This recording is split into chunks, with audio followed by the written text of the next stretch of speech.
तो स्टोरी शुरू होती है और हम एक लड़की को देखते हैं जिसका नाम अंकु होता है। वो एक्सरसाइज करके कमरे में जाती है जहाँ पे उसकी गर्लफ्रेंड सो रही थी। तो अंकु उसे उठाती है और कहती है बेबी वेकअप 10 बज गए उठो ना। तो अंकु की गर्लफ्रेंड कहती है ओ कमोना संडे मुझे सोने दो। तो अंकु कहती है बेबी तुम्हें पता है आज हमें साथ में रहते रहते 1 मंथ हो गया और तुमने मुझसे क्या कहा था, तुमने कहा था कि मैं तुम्हारी लाइफ पार्टनर के साथ साथ तुम्हारी वर्कआउट पार्टनर भी बनूंगी। फिर अंकु की गर्लफ्रेंड कहती है हाँ, मैंने ये बात कहा था लेकिन आज संडे है और ये बात ना संडे को अप्लाई नहीं होती। आज संडे तो मुझे आज रेस्ट करने दो।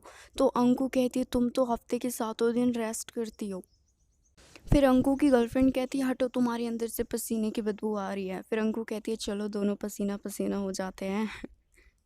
फिर अंकु उसको उठाती है और उसे बहुत सारी किस्सें करने लग जाती है। तो उसकी गर्लफ्रेंड भी उसको प्यार से काटने लग जाती है। फिर यहाँ पे एक रोमांटिक सीन क्रिएट हो जाता है और दोनों उसी में खो जाते हैं। फिर वो दोनों कमरे से बाहर जाते हैं और रोमांस करने लग जाते हैं और एक दूसरे को किस भी करते हैं। फिर किस कर ही रही होती है कि फिर अंकु की गर्लफ्रेंड को पीरियड्स आ जाते हैं। फिर वो कहती है ओ नो मेरे पीरियड्स आ गए। फिर वो वॉशरूम में जाती है और वॉशरूम से चिल्लाती है और कहती है अंकु पैड्स कहाँ है। तो अंकु कहती है ओ नो यार पैड्स तो ख़त्म हो गई। फिर अंकु की गर्लफ्रेंड गुस्से में कहती है मुझे पता था यही होने वाला है, तुम ज़रा सा भी ध्यान नहीं रखती ना। फिर वो गुस्से में वॉशरूम का दरवाज़ा बंद कर लेती है। बट गाइस अंकु उसके साथ मजाक कर रही थी, एक्चुअली में पैट्स थे। फिर अंकु पैट्स और चॉकलेट्स लेके अपनी गर्लफ्रेंड के कमरे में जाती है और उसको पैट्स दे देती है और कहती है आई एम सॉरी बेबी मैंने तुम्हारे साथ ये सिर्फ मजाक किया था। तो फिर उसकी गर्लफ्रेंड कहती है कोई बात नहीं। फिर उसकी गर्लफ्रेंड का गुस्सा भी शांत हो जाता है और वहाँ पे फिर से दोनों एक दूसरे को किस करते। फिर किचन का सीन दिखाया जाता है जहाँ पे अंकु खाना बना रही थी। फिर पीछे से उसकी गर्लफ्रेंड आती है और उसे पकड़ लेती है और कहती है थैंक यू बेबी मेरा इतना ध्यान रखने के लिए। फिर अंकु कहती है पता है बेबी तुम्हें जो पेट दर्द हो रहा है ना तो इसका कारण ये है कि तुम एक्सरसाइज नहीं करती, अच्छे से खाना नहीं खाती। बेबी तुम भी तो खुद से अपना ध्यान रखो ना, मैं कब तक तुम्हारा ऐसे ध्यान रखूंगी।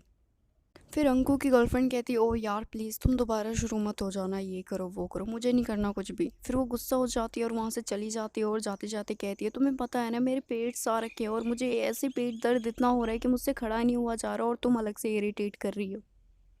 फिर अंकु की गर्लफ्रेंड मोबाइल चला रही होती है तभी वहाँ पर अंकु आती है और स्माइल करने लग जाती है। फिर अंकु उसके पास आती है और कहती है किचन में खाना रखा है खा लेना।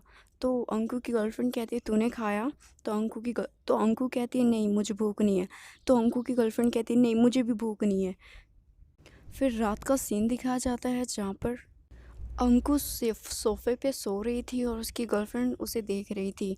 फिर वहाँ पे खाना रखा होता है। फिर अंकु की गर्लफ्रेंड उसे खाने लगती है और वो ऐसे खाती है जैसे उसने बहुत दिनों से खाना नहीं खाया था। फिर अंकु उसे बड़े प्यार से देखती है एंड गाइस यहाँ पे एक बहुत ही फ़नी सीन क्रिएट हो जाता है। फिर वो दोनों बड़े ही प्यार से खाना खाने लग जाते हैं। खाना खाने के बाद उसकी गर्लफ्रेंड उसे कहती है thank you for coming in my life और तुम मेरा कितना ध्यान रखती हो, मेरे बारे में कितना सोचती हो ना, आई लव यू अंकु। और एक मैं हूँ, मैं इतना गुस्सा कर रही थी तुम पे, आई एम वेरी सिली ना, बट बेबी जब जब तुम्हारे पीरियड्स आएंगे ना तो मैं भी तुम्हारा ऐसे ख्याल रखूँगी, आई प्रॉमिस। तो अंकु कहती है बाय द वे मैं भी अभी पीरियड्स में ही हूँ। फिर कहती है व्हाट, हम दोनों का प्यार का इतना स्ट्रॉन्ग है कि अब पीरियड्स में साथ